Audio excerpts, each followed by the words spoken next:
All right, so we're back with some additional updates on what's happening on COP26. After the weekend, I think we can summarize it as not really all that much is happening. That is, I would say, quite expected from my perspective. As I might have mentioned before, typically not too much comes out of these conferences because it's a question of baby steps and meeting after meeting, year after year. But something that has started to happen now is that there's more demonstrations where people complain about not enough happening. People want to see change and they want to see it implemented now. And there's also been some media on people's perception of what they can do themselves and what they're willing to do on a personal level.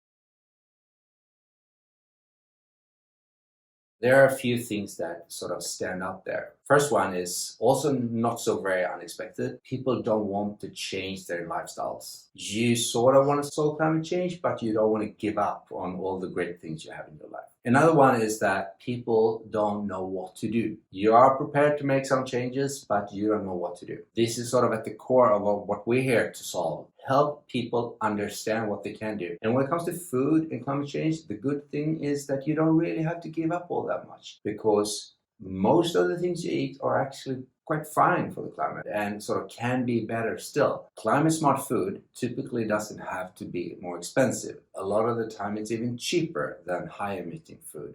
But you need to, of course, know which is which. And we sort of encourage the food industry to go all in on being climate transparent so that people get their tools to change the little things they can without needing to give up stuff. And then, of course, if you're in the food industry, I believe you sell great stuff that people will want to have anyway.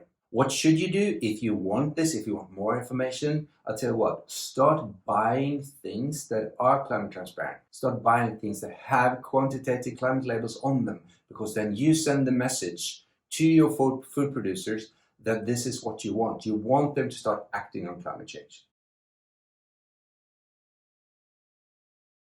And then when it comes to the policymakers not doing enough and the climate conference is not doing enough, they need to feel that the industry is on their side. Policymakers need to feel that the solutions are there. You can do that by start working on the issue as an industry, as any industry, start providing solutions, then the policies will follow.